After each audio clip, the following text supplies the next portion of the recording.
તો નમસ્કાર મિત્રો, મારું નામ છે જયેશ રાઠવા અને આપ સૌનું સ્વાગત છે નચિકેત સ્ટડી યુટ્યુબ ચેનલ પર। મિત્રો, આ વિડીયોમાં તમને ધોરણ 5માં વિષય ગણિત, આ ગણિત વિષયમાં જે તમારી અત્યારે ત્રિમાસિક પરીક્ષા ચાલી રહી છે ફેબ્રુઆરી માસની અંદર, એનું પ્રશ્ન બેંક તમને સોલ્વ કરાવવામાં આવશે અને ક્યાંક ને ક્યાંક તમને મિત્રો આવા જ પ્રશ્ન અથવા તો બેઠે બેઠા પ્રશ્નો તમને તમારી પરીક્ષામાં જોવા મળી શકે છે। તો મિત્રો, ખાસ વિડીયોને પૂરેપૂરો જોજો, તમને બધા જ કોન્સેપ્ટની સાથે તમને સોલ્યુશન કરાવવાનો છું, એટલે તમે ખાસ જોડાયેલા રહેજો। ચલો, સૌથી પહેલી સંખ્યા છે કે આને અંકમાં લખવાનું છે 5.7 જ્યારે પણ મિત્રો દશાંશ તમને આપેલું હોય, દશાંશ આપેલું હોય તો પોઈન્ટ પછી ખાલી એક જ સંખ્યા આવી જોઈએ। જ્યારે તમને શતાંશ આપેલું હોય, જ્યારે તમને શતાંશ આપેલું હોય તો પોઈન્ટ પછી બે સંખ્યા આવી જોઈએ અને જો તમને સહસ્ત્રાંશ આપેલું હોય તો તમારો પોઈન્ટ પછી ત્રણ સંખ્યા આવી જોઈએ। બસ આટલો કોન્સેપ્ટ તમને ખબર હોવી જોઈએ। 5 સંખ્યાઓ પોઈન્ટની આગળ આવે તો 5.7 એટલે 5.7 બરાબર છે।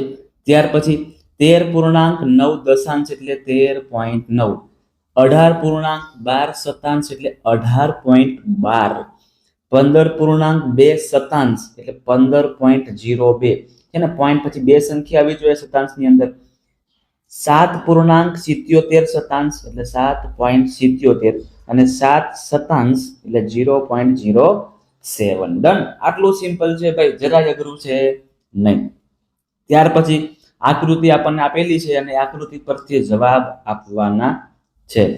જોજો, તો શાળા એ બગીચાની કઈ દિશામાં છે મિત્રો? તો શાળા છે ને, શાળા એ બગીચાની ઉપર એટલે ઉત્તર દિશામાં છે। જો અહીંયા લખેલું છે આવી રીતે, અહીંયા એન છે એટલે ઉત્તર, આ સાઉથ એટલે દક્ષિણ, અહીંયા વેસ્ટ એટલે પશ્ચિમ અને અહીંયા ઈસ્ટ એટલે પૂર્વ।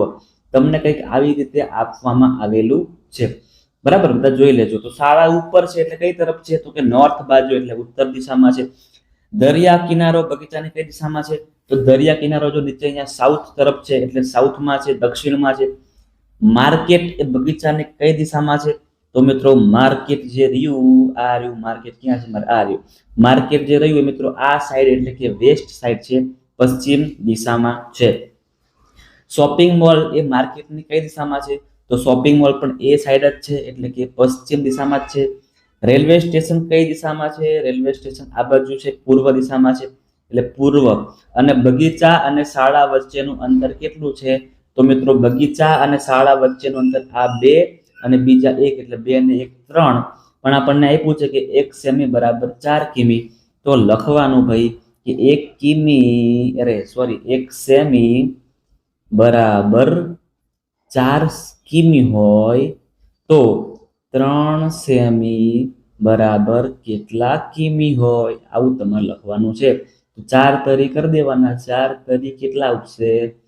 તો 4 તરી 12 એટલે કે 12 કિલોમીટર।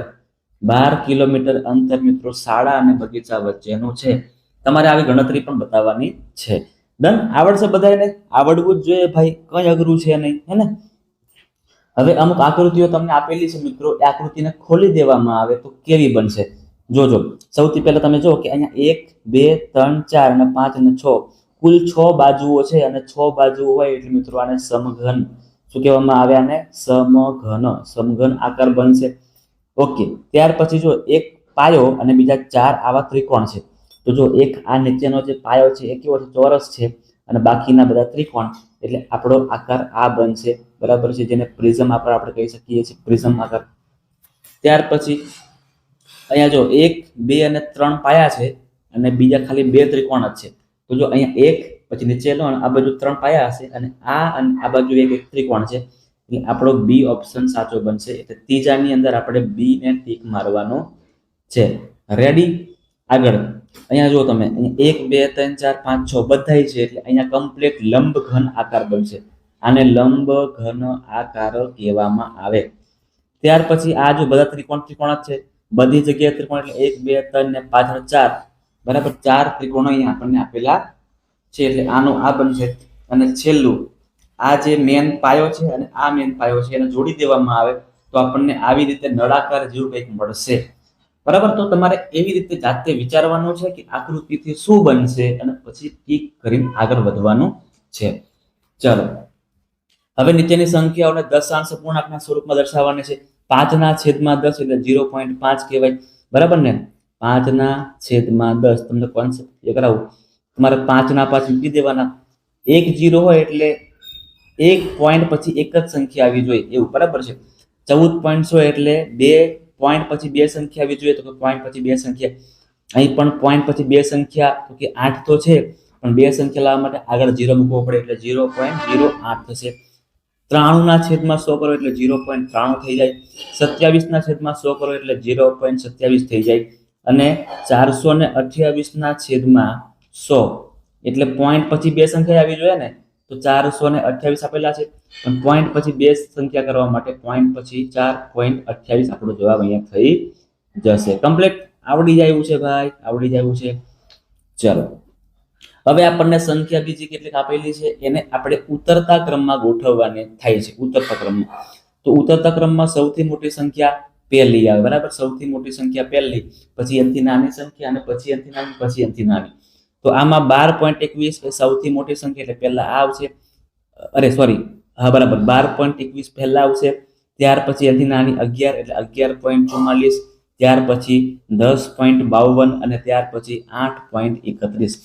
આવી રીતે બીજામાં જો, તો બીજામાં સૌથી મોટી સંખ્યા 19 વાળી છે એટલે 19.81 સૌથી મોટી સંખ્યા. ત્યાર પછી એનાથી નાની સંખ્યા એટલે 18.81. ત્યાર પછી એનાથી નાની સંખ્યા એટલે 17.93 અને ત્યાર પછી એનાથી નાની સંખ્યા એટલે 16.6. આગળ 0.13, 0.31, 0.32 અને 0.23. તો 0.32 સૌથી મોટી સંખ્યા, 0.31 એનાથી નાની સંખ્યા, 0.31 થી નાની સંખ્યા 0.23 અને સૌથી નાની સંખ્યા 0.13. ડન. આટલું સિમ્પલ છે. હવે ચડતા ક્રમમાં ગોઠવવાનું છે. ચડતા ક્રમમાં ગોઠવવા માટે નાની સંખ્યા પહેલા, પછી મોટી સંખ્યા, એનાથી પછી મોટી સંખ્યા એટલે મોટા તરફ જવાનું. તો અહીંયા સૌથી નાની સંખ્યા કઈ છે? તો 11.30 સૌથી નાની સંખ્યા. ત્યાર પછી 11.34 એનાથી મોટી સંખ્યા, 11.40 અને ત્યાર પછી 11.43. બરાબર? અહીંયા 3.8 સૌથી પહેલા આવશે, પછી 3.18 આવશે, ત્યાર પછી 3.80 અને ત્યાર પછી 3.81 સૌથી મોટી સંખ્યા. આની અંદર જોવા જઈએ તો 5.03 સૌથી નાની, 5.23 એનાથી થોડી મોટી, 5.30 એનાથી થોડી મોટી અને 5.32 સૌથી મોટી. ક્લિયર છે? તમારે એવી રીતે કરવાનું છે. હવે અહીંયા કોષ્ટક આપણને આપેલું છે, એમાં સ્કેલ માપ આપેલા છે. એમાં વાસ્તવિક અંતર કયું કહેવામાં આવે અને નકશા પર અંતર કયું કહેવામાં આવે. વાસ્તવિક એટલે એકચ્યુઅલમાં કેટલું છે, એકચ્યુઅલમાં કેટલું ત્યાં હોય એ, અને નકશા પર એટલે જે આપણે બતાવીએ છીએ એ સેમીની અંદર. તો મિત્રો જે સેમીમાં છે ને એ ક્યાં આવશે? નકશા પર આવશે. અને જે કિમીની અંદર હશે એ ક્યાં આવશે? વાસ્તવિકમાં આવશે. હવે તમને મારે આને સોલ્વ કરવાની જરૂર પડશે નહીં. યાદ રાખજો, વાસ્તવિકમાં શું આવશે? તો કે વાસ્તવિકની અંદર જે કિમી વાળા હશે, કિમી વાળા એ આવશે, અને નકશા વાળા તો કે સેન્ટીમીટર વાળા. ચલો આગળ વધીએ છીએ. હવે મિત્રો અહીંયા પણ તમારે સેમ જાતે કામ કરવાનું છે. નકશાના આધારે તમારે વાસ્તવિક ચિત્ર બનાવવાનું છે. બરાબર? કે કેવું ચિત્ર બનશે? તો નકશો તમને આપેલો છે. અહીંયા બારી અહીંયા આપેલી છે, દરવાજો આપેલો છે, અહીંયા બારી આપેલી છે, બારી અને બારી. તો એના આધારે તમારું કેવું ઘર બનશે એ તમારે જાતે ચિત્ર બનાવવાનું છે. એવી કુલ કેટલી આકૃતિઓ છે? 2.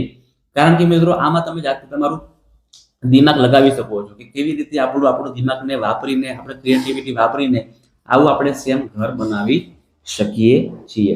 બરાબર? તો આ હતા તમારા ગણિત વિષયના પ્રશ્નો. હવે મિત્રો તમે શું કરજો? તો તમે સૌથી પહેલા મિત્રો તૈયારી કરી નાખજો. બરાબર? આ બધી વસ્તુની. અને ત્યાર પછી તમને વિડીયો ગમ્યો હોય તો વિડીયોને એક મસ્ત મજાની લાઈક મારી દેજો. ત્યાર પછી તમારા મિત્રો સુધી શેર કરી દેજો. તમારી જોડે ભણી રહ્યા છે, તમારી સ્કૂલમાં ભણી રહ્યા છે, એને વિડીયો મિત્રો શેર કરી દેજો. અને જો તમે ચેનલ પર નવા છો તો નચિકેત સ્ટડીને ખાસ મિત્રો સબસ્ક્રાઇબ પણ કરી દેજો આવા બીજા વિડીયો જોવા માટે. તો મળીએ છીએ મિત્રો નેક્સ્ટ વિડીયોની અંદર.